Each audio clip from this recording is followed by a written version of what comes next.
नमस्कार साथियों, BPSC solution पर आप सभी का स्वागत है। एडुटोरिया ने सचिवालय सहायक के लिए जो सेट निकाला था वॉल्यूम 2, उसका ये सेट नंबर 4 है। तो आज का पहला सवाल है कि निम्नलिखित में से कौन सा मिलान असत्य है। तो पहला है ऑस्ट्रेलिया हरिकेन। तो यही मिलान क्या असत्य है, क्योंकि ऑस्ट्रेलिया में बिली बिली करके जो चक्रवात है ये आता है, न कि हरिकेन नामक। ये जो हरिकेन है ये आपका अटलांटिक ओशियन में आता है। ठीक है, तो इस सवाल का सही जवाब क्या हो जाएगा? पहला ही हो जाएगा, बाकी सब सही है। दक्षिण पूर्व अमेरिका टोर्नेडो, पश्चिमी प्रशांत महासागर टाइफून और हिंद महासागर चक्रवात। आगे बढ़ते हैं। निम्न में से कौन शीतोष्ण मरुस्थल नहीं है, कोल्ड डिजर्ट नहीं है? तो सोनेरन जो है ये क्या है? गर्म मरुस्थल है, जो कि यूएसए और मेक्सिको में फैला हुआ है। तो इस सवाल का सही जवाब क्या हो गया? Option D. ठीक है, आगे बढ़ते हैं। क्वेश्चन नंबर 3 है कि निम्न में से कौन सी नदी 5 देशों की राजधानियों से गुजरती है? तो डैन्यूब नदी जो है 5 देशों की राजधानियों से गुजरती है। जर्मनी के ब्लैक फॉरेस्ट पर्वत से जो है डैन्यूब नदी निकलती है। और यूरोप के 5 देशों की राजधानियाँ, जैसे कि रोमानिया का बुखारेस्ट हो गया, स्लोवेनिया का ब्रातिस्लावा हो गया, यूगोस्लाविया का बेलग्रेड, हंगरी का बुडापेस्ट और ऑस्ट्रिया का वियना, ये 5 राजधानियाँ से होकर गुजरती है और काला सागर में जाके गिर जाती है। वोल्गा नदी के बाद डैन्यूब नदी जो है ये सेकेंड लार्जेस्ट है। तो फर्स्ट लार्जेस्ट कौन सा है? वोल्गा है। ठीक है, ये हम लोग लंबाई के बारे में बात कर रहे हैं। तो दूसरी सबसे लंबी नदी यूरोप की डैन्यूब, और फर्स्ट लंबी नदी कौन सा हो जाएगा? वोल्गा रिवर हो जाएगा। आगे बढ़ते हैं। क्वेश्चन नंबर 4 है कि निम्न में से कौन द्वीप क्षेत्रफल में सबसे बड़ा है? तो न्यू गिनी जो है, दिए गए विकल्प में हम लोग देखें तो न्यू गिनी जो है क्षेत्रफल की दृष्टि से क्या है? सबसे बड़ा द्वीप है। ठीक है, वैसे दुनिया का सबसे बड़ा द्वीप जो है ये कौन सा है? तो ये ग्रीनलैंड है। ठीक है, कौन सा है? ग्रीनलैंड।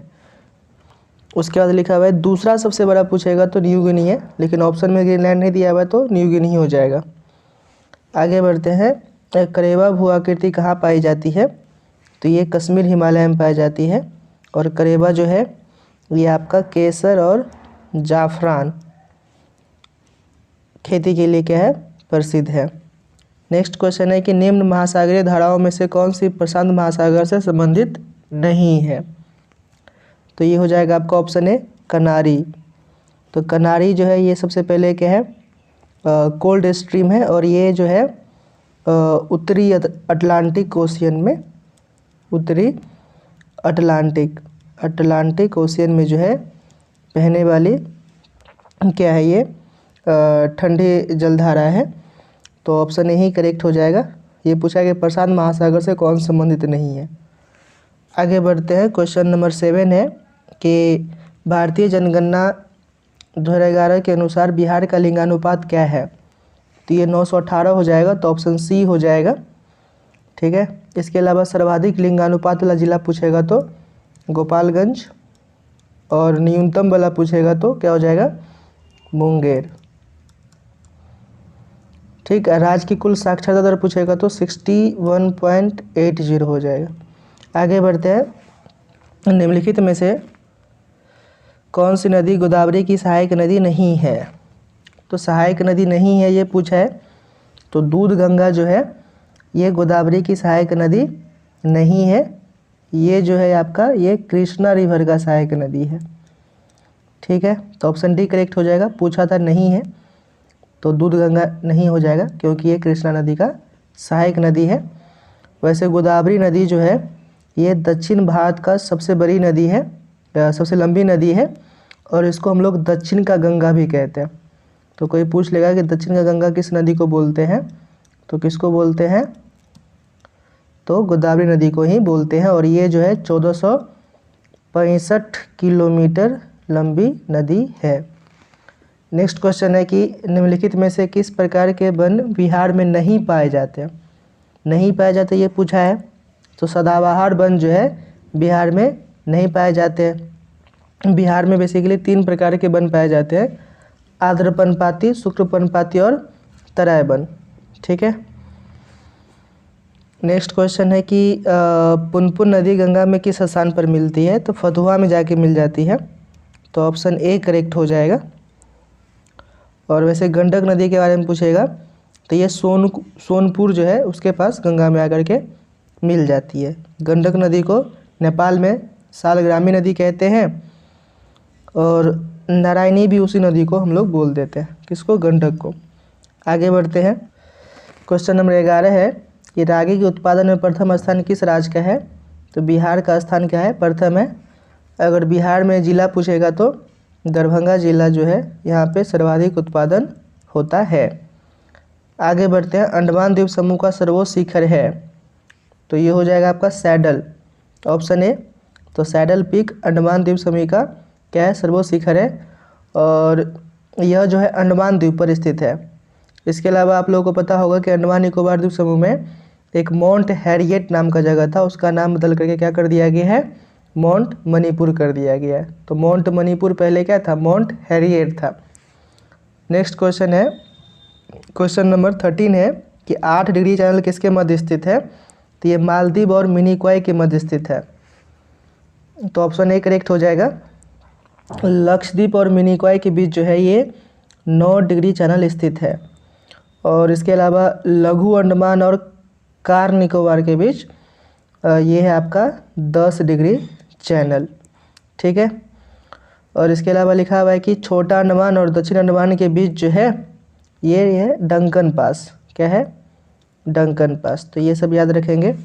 आगे बढ़ते हैं। क्वेश्चन नंबर 14 है कि रणजी ट्रॉफी 2022 का खिताब किस क्रिकेट टीम ने जीता? तो इसका सही जवाब हो जाएगा मध्य प्रदेश। तो मध्य प्रदेश जो है ये आपको किसको हरा करके? मुंबई को हरा करके ये खिताब जीता। आगे बढ़ते हैं। क्वेश्चन नंबर 15 है कि निम्नलिखित में से किस बौद्ध भिक्षु के आग्रह पर महात्मा बुद्ध ने बौद्ध संघ में स्त्रियों को प्रवेश देना स्वीकार किया था? तो ये हो जाएगा आपका ऑप्शन बी, आनंद। ठीक है। नेक्स्ट क्वेश्चन, महात्मा बुद्ध का जन्म कहाँ हुआ था? तो ये लुम्बिनी में हुआ था, है ना। तो ये हो जाएगा आपका ऑप्शन ए करेक्ट हो जाएगा। आगे बढ़ते हैं। क्वेश्चन नंबर 17 है कि तुर्गान-ए चहलगानी का निर्माण किसने किया? तो इल्तुतमिश ने किया। ठीक है। तो ऑप्शन बी करेक्ट हो जाएगा। इल्तुतमिश कौन था? कुतुबुद्दीन ऐबक का दामाद था। ठीक है। क्या था? कुतुबुद्दीन ऐबक का इसका जो है ये दामाद था। और ये जो इल्तुतमिश है अपने विरोधी सरदारों को परास्त करने के लिए अपने वफादार गुलाम अमीरों यानी कि सरदारों की एक टुकड़ी बनाई थी, उसी को हम लोग क्या बोलते हैं? तुर्गान-ए चहलगानी बोलते हैं। नेक्स्ट क्वेश्चन है कि मज्म उल बहरीन यानी कि 2 समुद्रों का संगम की रचना किसने किया था? तो ये किया था आपका दारा शिकोह। तो ऑप्शन सी करेक्ट हो जाएगा। ठीक है। दारा शिकोह जो है मुमताज़ महल और शाहजहाँ का ज्येष्ठ पुत्र था, सबसे बड़ा पुत्र था। ठीक है। तो ये हो जाएगा।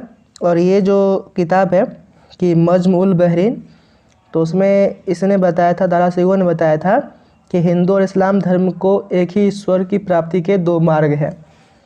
ठीक है। नेक्स्ट क्वेश्चन है कि बम्बई का वास्तविक संस्थापक कौन है? तो बम्बई का वास्तविक संस्थापक जो है ये हो जाएगा आपका ऑप्शन बी, गैरोल्ड अंगियार। तो गैरोल्ड अंगियार जो है बम्बई का वास्तविक संस्थापक है। ये जो है बॉम्बे का दूसरा गवर्नर था। इसके अलावा ये जो जॉब चौरनाक दिख रहा है ये क्या है? कलकत्ता का संस्थापक है, कलकत्ता। ठीक है। इसके अलावा जो यहाँ पे क्या है? फ्रांसिस डे है ना। तो फ्रांसिस डे जो है ये बेसिकली मद्रास का संस्थापक है। ठीक है। तो फ्रांसिस डे ने ही मद्रास में फोर्ट सेंट जॉर्ज का स्थापना किया था। आगे बढ़ते हैं। क्वेश्चन नंबर 20 है कि 1857 की क्रांति सर्वप्रथम कहाँ से प्रारंभ हुई थी? तो ये आपको हो जाएगा मेरठ। मेरठ से प्रारंभ हुई थी 10 मई 10 मई 1857 को ये क्रांति जो है मेरठ से शुरू हुआ था। और इस क्रांति का शुरुआत करने का श्रेय जो है ये आपको दिया जाता है मंगल पांडे को।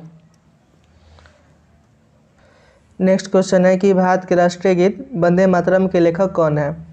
तो बंकिम चंद्र चटर्जी। तो ऑप्शन ए करेक्ट हो जाएगा।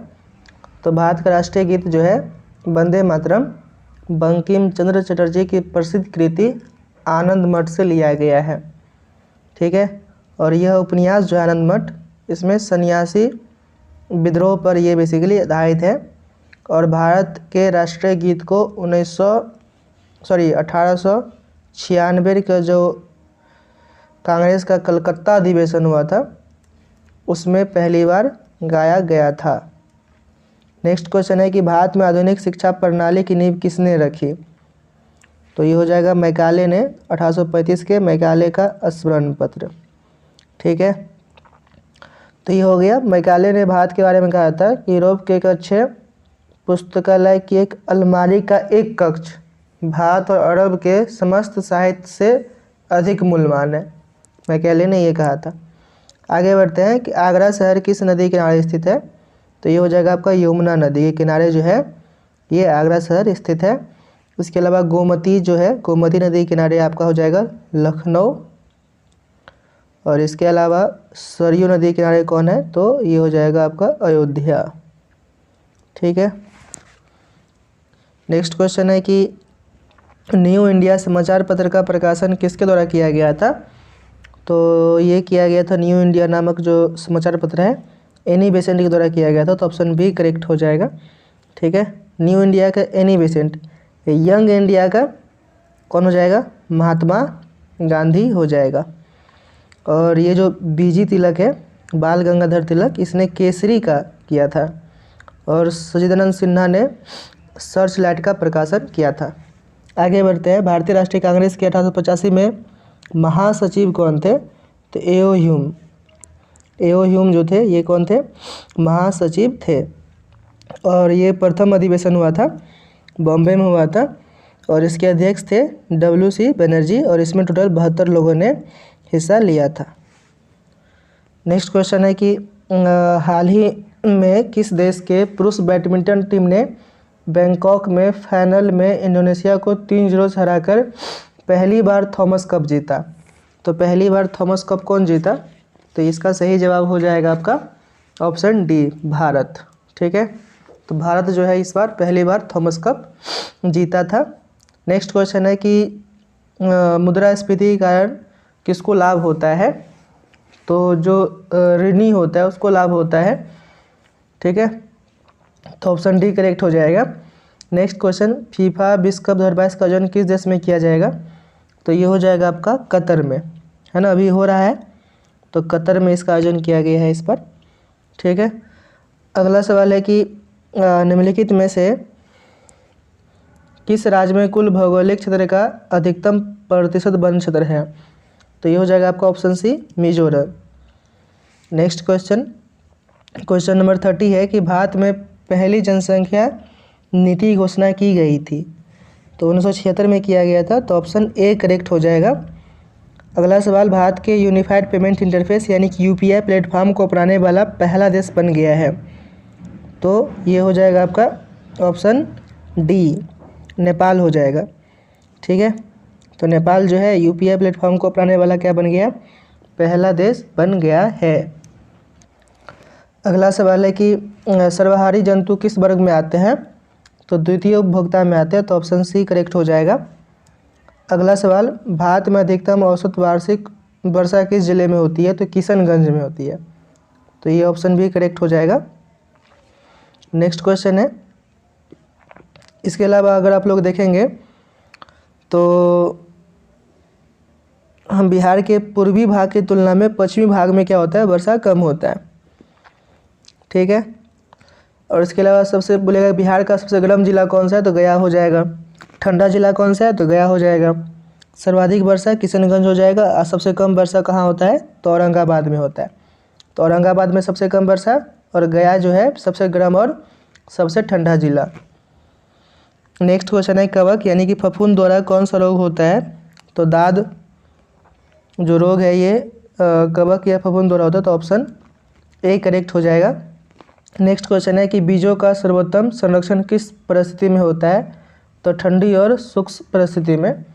तो इसका सही जवाब क्या हो गया? ऑप्शन सी इसका सही जवाब हो गया। अगला सवाल, वैश्विक तापन से क्या संभावना हो सकती है? तो समुद्र के जलस्तर में वृद्धि बिल्कुल हो सकता है, फसल के स्वरूप में परिवर्तन ये भी हो सकता है, और द्वीपीय देशों का खतरा डूब जाएगा ना भाई अगर समुद्र का जलस्तर बढ़ेगा तो। तीसरा भी सही है, तो ऑप्शन डी इसका क्या हो जाएगा? करेक्ट हो जाएगा। नेक्स्ट क्वेश्चन है कि लोलक का आवर्तकाल किस पर निर्भर करता है? तो लंबाई पर निर्भर करता है, तो ऑप्शन सी करेक्ट हो जाएगा। टी इक्वल टू क्या होता है?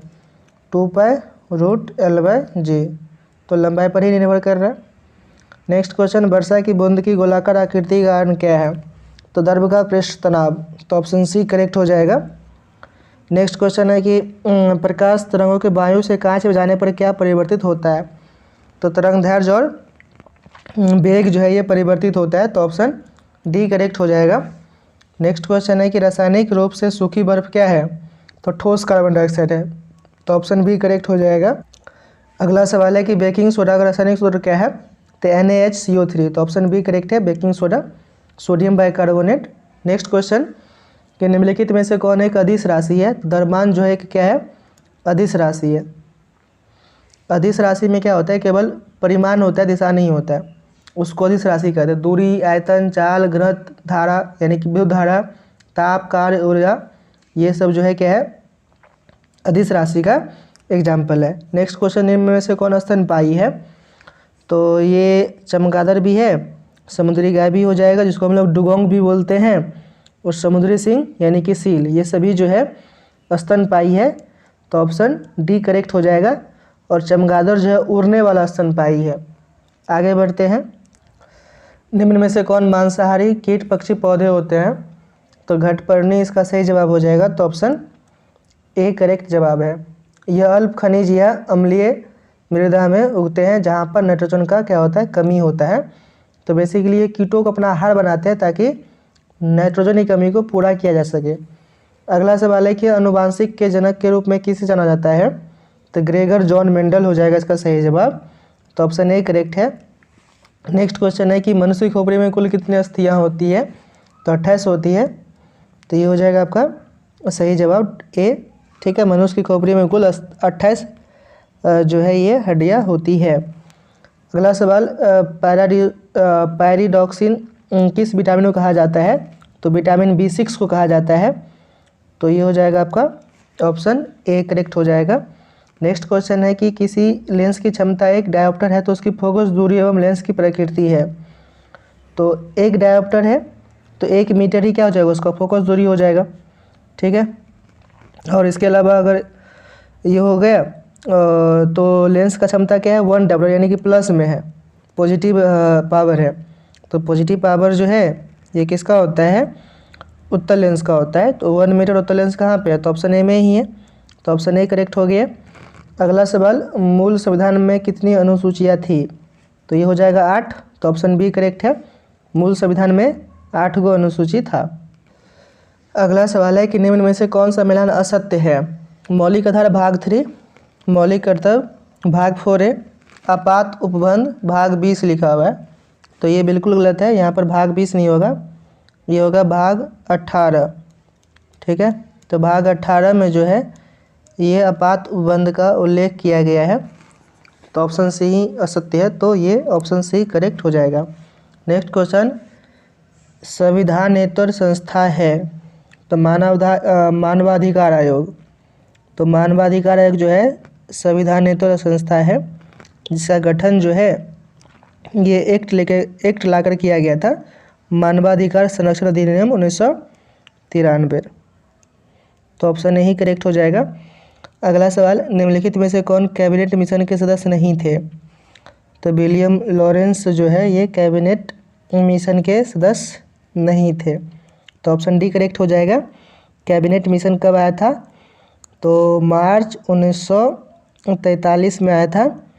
जिसके सदस्य कौन थे? पैथिक लॉरेंस, भारत का सचिव था स्टोफर्ड क्रिप्स और एवी अलेक्जेंडर, ये तीनों लोग थे। आगे बढ़ते हैं। क्वेश्चन नंबर 53 है कि संविधान के किस भाग को भारत के नागरिकों का अधिकार पत्र यानी कि मैग्ना कार्टा कहा जाता है? तो भाग 3 हो जाएगा सही जवाब। ठीक है, तो ऑप्शन ए करेक्ट हो जाएगा। तो भाग 3 में जो है मूल अधिकारों का उल्लेख किया गया है, तो इसीलिए जो है नागरिकों का अधिकार पत्र यानी कि मैग्ना कार्टा कहा जाता है। अगला सवाल क्वेश्चन नंबर 54 है कि निम्नलिखित में से कौन सा चुनाव निर्वाचन आयोग द्वारा संपादित नहीं किया जाता है? तो स्थानीय निकाय इसका सही जवाब हो जाएगा। ठीक है, निर्वाचन आयोग द्वारा जो है स्थानीय निकाय का चुनाव नहीं किया जाता है। अगला सवाल है कि भारतीय संविधान के संवैधानिक सलाहकार के रूप में किसे जाना जाता है? तो ये हो जाएगा आपका बी.एन. रॉ। तो बी.एन. रॉ जो थे ये क्या थे? संवैधानिक सलाहकार थे, तो ऑप्शन डी करेक्ट हो जाएगा। अगला सवाल है कि भारत की संविधान सभा ने राष्ट्रीय ध्वज को सर्वप्रथम कब स्वीकार किया था? तो 22 जुलाई 1947 को। तो ये हो जाएगा आपका ऑप्शन सी करेक्ट। राज्यसभा का गठन कब किया गया? तो राज्यसभा का गठन जो है ये 3 अप्रैल 1952 को किया गया था, तो ऑप्शन बी करेक्ट हो जाएगा। अगला सवाल, राष्ट्रीय न्यायिक नियुक्ति आयोग की स्थापना संसद के किस संविधान संशोधन द्वारा किया गया था? तो ऑप्शन बी करेक्ट हो जाएगा इसका, है ना, 99वां संविधान संशोधन अधिनियम 2014 द्वारा। आगे बढ़ते हैं। क्वेश्चन नंबर 59 है स्वस्थानीय यानी कि इन सिटू क्या है? तो इन सिटू जो है ये है हो जाएगा आपका वनस्पति या जंतुओं का संरक्षण उनके मूल प्राकृतिक आवास क्षेत्र में करना, तो ये हो जाएगा इन सिटू। एक होता है एक्स सिटू यानी कि बाह्य स्थानीय। तो इस विधि में क्या होता है, वनस्पति या जंतुओं की विलुप्तप्राय प्रजातियों का संरक्षण उनके प्राकृतिक आवास क्षेत्र से पृथक किया जाता है। अगला सवाल है कि भारतीय संसद में अस्थायी समितियों की प्रणाली विकसित की गई, तो ये किया गया आपका 1983 में, तो ऑप्शन डी करेक्ट हो जाएगा। नेक्स्ट क्वेश्चन है कि ग्रीन पीस क्या है? तो ग्रीन पीस जो है ये है पर्यावरण समर्थकों का एक अंतर्राष्ट्रीय संगठन, तो ये हो जाएगा आपका ऑप्शन सी। ठीक है, इसका स्थापना जो है ये 1971 में किया गया था और इसका जो है क्या बोलते हैं मुख्यालय जो है ये एम्स्टर्डम नीदरलैंड में है। अगला सवाल, बिहार के प्रमुख समाचार पत्र बिहारी के संपादक कौन थे? तो बिहारी के संपादक जो थे ये थे बाबू महेश्वर प्रसाद, तो ऑप्शन बी करेक्ट है। अगला सवाल, यक्षगान किस राज्य का नृत्य है? तो कर्नाटका का नृत्य है, तो ऑप्शन ए करेक्ट हो जाएगा। नेक्स्ट क्वेश्चन है कि ताम्रलिप्ति किस राज्य में स्थित था? तो ताम्रलिप्ति जो है ये हो जाएगा आपका बंगाल, तो ऑप्शन ए करेक्ट है। निम्न में से किसे कैद आजम के नाम से जाना जाता है? तो मोहम्मद अली जिन्ना को कैद आजम, तो ऑप्शन ए करेक्ट हो जाएगा। महात्मा गांधी का समाधि स्थल है, तो ये हो जाएगा आपका राजघाट दिल्ली, तो ऑप्शन बी करेक्ट हो जाएगा। अगला सवाल, मार्च 2022 में 2 दिवसीय स्टडी इन इंडिया 2022 बैठक का आयोजन कहाँ किया गया? तो ढाका में किया गया, तो ऑप्शन बी करेक्ट है। अजंता की गुफाएं किस राज्य में स्थित है? तो महाराष्ट्र में स्थित है, तो ऑप्शन ए ही करेक्ट है। और ये जो अजंता की गुफाएं उसको जो है 1983 में यूनेस्को के विश्व धरोहर स्थल में शामिल किया गया था और यहाँ बौद्ध धर्म से संबंधित चित्रण एवं शिल्पकारी के उत्कृष्ट नमूने मिलते हैं। अगला सवाल, निम्न में से किस देश में सबसे ऊंची मस्जिद है? तो ये हो जाएगा आपका मिस्र में। विश्व की सबसे ऊंची मस्जिद मिस्र के कहारी क्षेत्र में कहारी शहर में स्थित है, तो ऑप्शन यही करेक्ट हो जाएगा। इसका नाम जो है सुल्तान हसन मस्जिद है। तो ये था आज का 69वां क्वेश्चन। आप लोग जो हमसे टेलीग्राम पे भी जुड़ सकते हैं, टेलीग्राम का लिंक डिस्क्रिप्शन में दिया गया है। चैनल पर चैनल को सब्सक्राइब कर दीजिए और डेली ही आपको एक एक सेट ऐसे करके मिलते रहेगा। जय हिंद।